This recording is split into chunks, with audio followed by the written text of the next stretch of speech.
Ernakulam north പാലത്തിന് സമീപം വൻ തീപിടുത്തം.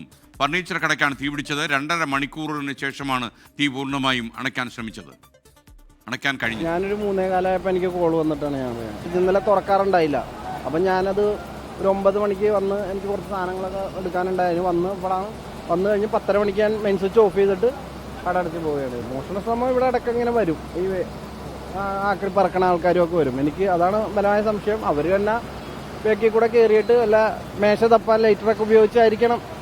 ഷോർട്ട് സർക്യൂട്ടിനുള്ള സാധ്യതയില്ല. കാരണം അത് ഞാൻ മെയിൻ സ്വിച്ച് ഓഫ് ചെയ്തിട്ടാണ് പോകുന്നത്. 3:15 നമുക്ക് ഇൻഫർമേഷൻ കിട്ടിയത്. നിലവിൽ 7 യൂണിറ്റ് വർക്ക് ചെയ്തിട്ടുണ്ട്. ഫയർ ഇപ്പോൾ പൂർണ്ണമായിട്ട് കൺട്രോൾ ചെയ്തിട്ടുണ്ട്. ഇതിലിപ്പോൾ നമ്മൾ കാണുന്നത് സെക്കൻഡ് ചെയറുകൾ, കമ്പ്യൂട്ടർ ചെയറുകളും റോളിംഗ് ചെയറുകളൊക്കെയാണ് നമ്മളിവിടെ സൂക്ഷിച്ചിരിക്കുന്നത്. ഇതിൽ നമുക്ക് ചലഞ്ച് വന്നത് ഫുള്ള് ഒരു കവേഡാണ്, ഷീറ്റ് കൊണ്ട് കവേഡാണ്. അതുകൊണ്ട് തന്നെ നമുക്ക് ഇങ്ങനെ ബ്രേക്ക് ചെയ്തകത്ത് കയറുന്നുള്ള ടാസ്ക് ഉണ്ടായിരുന്നു.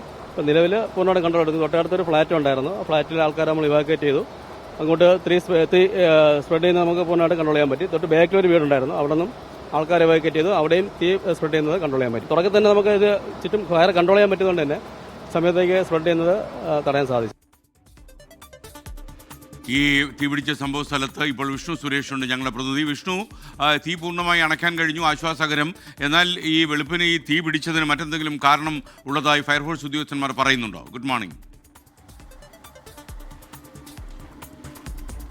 Good morning. തീ പൂർണ്ണമായും അണച്ചിട്ടുണ്ട്. എന്താണ് തീപിടുത്തത്തിന് കാരണം എന്നുള്ളതിന്റെ പരിശോധന നടക്കും. അതൊരു 10 മണിയോടുകൂടിയായിരിക്കും പരിശോധന നടക്കുക. കടയുടമ ചില ആക്ഷേപങ്ങളൊക്കെ അല്ലെങ്കിൽ ചില ആരോപണങ്ങളൊക്കെ ഉന്നയിക്കുന്നുണ്ട്. ഏതെങ്കിലും തരത്തിൽ പുറത്തു നിന്ന് ആരൊക്കെയോ വന്ന് തീയിട്ടതാകാം എന്നൊരു സംശയമുണ്ട്. പ്രത്യേകിച്ച് കഴിഞ്ഞ കുറച്ച് നാളുകളായി കടയ്ക്കകത്ത് മോഷണം ശ്രമങ്ങളുണ്ടായിരുന്നു. ഒരുപക്ഷെ ഇന്നലെ ഇദ്ദേഹം വന്ന് ഈ മെയിൻ സ്വിച്ച് അടക്കം ഓഫ് ചെയ്തിട്ട് പോയതാണ്. അപ്പോൾ ഷോർട്ട് സർക്യൂട്ടിൻ്റെ ഒരു സാധ്യത ഇല്ല എന്ന് അദ്ദേഹം പറയുന്നുണ്ട്. അതുകൊണ്ട് തന്നെ പുറത്തുനിന്ന് ആരെങ്കിലും ഈ കട തുറക്കാൻ ശ്രമിക്കുകയും ലൈറ്ററോ മറ്റോ ഉള്ള വസ്തുക്കളൊക്കെ അകത്ത് കയറി അങ്ങനെ ഒരു ഫയർ ഉണ്ടായതാണോ എന്നൊരു സംശയമാണ് കടയുടമ പറയുന്നത്.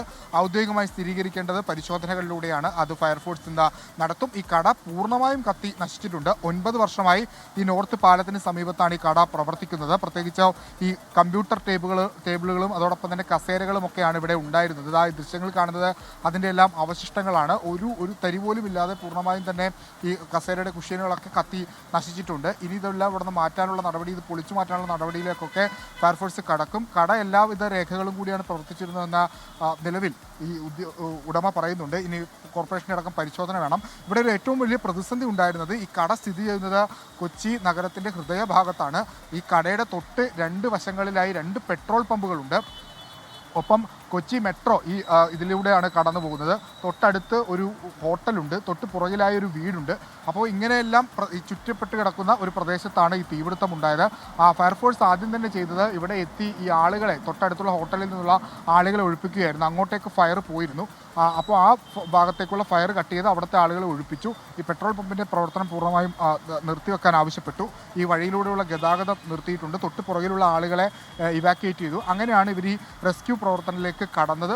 അത് ഏകദേശം ഒരു 2.5 മണിക്കൂറോളം നീണ്ടു. 7 ഫയർഫോഴ്സ് യൂണിറ്റാണ് എത്തിയത്. ഇപ്പോൾ അതിൻ്റെ ഏറ്റവും അവസാനത്തെ പ്രക്രിയകൾ നടന്നുകൊണ്ടിരിക്കുകയാണ്. ചിലയിടങ്ങളിലൊക്കെ പ്ലാസ്റ്റിക് ആയതുകൊണ്ട് തന്നെ പുക ഉയർന്നു വരുന്നുണ്ട്. അത് പൂർണ്ണമായും കെടുത്തുക എന്നുള്ള ലക്ഷ്യത്തിലാണ് ഇപ്പോൾ ഈ ദൃശ്യങ്ങൾ കാണുന്ന പോലെ അവർ ആ ശ്രമത്തിലാണ് ഇപ്പോൾ ഉള്ളത്. ഗാന്ധിനഗർ യൂണിറ്റിൽ നിന്നാണ് ആദ്യം 2 ഫയർഫോഴ്സ് യൂണിറ്റ് എത്തിയത്. പിന്നീട് മറ്റിടങ്ങളിൽ നിന്നും എത്തുകയായിരുന്നു. ഒരു പക്ഷേ സമീപകാലത്ത് എറണാകുളം കണ്ടിട്ടുള്ള ഏറ്റവും വലിയ ഒരു തീപിടുത്തമായിരുന്നു. കോടികളുടെ നഷ്ടം ഉണ്ടാകുമെന്നുള്ളതാണ് വിലയിരുത്തൽ. ഇനി പോലീസിൻ്റെ അനാലിസിസിലൊക്കെ ആയിരിക്കും അക്കാര്യങ്ങളിലൊരു വ്യക്തത വരിക. തീ പൂർണ്ണമായും നിയന്ത്രണ വിധേയമായിട്ടുണ്ട്. മറ്റിടങ്ങളിലേക്കൊന്നും പടർന്നു പിടിക്കാതെ കൃത്യമായി തന്നെ റെസ്ക്യൂ ഓപ്പറേഷൻ നടത്താൻ ഫയർഫോഴ്സിൻ്റെ വളരെ കൃത്യമായൊരു ഇടപെടൽ ഇതിനകത്ത് ഉണ്ടായി എന്നുള്ള കാര്യത്തിൽ ഒരു തർക്കവുമില്ല. അതിൻ്റെ ഏറ്റവും അവസാനത്തെ തീ ഉയരുന്ന ഘട്ടം അതുപോലും കിടത്താനുള്ള ശ്രമത്തിലാണ് ഇപ്പോൾ ഫയർഫോഴ്സ് ഉള്ളത്.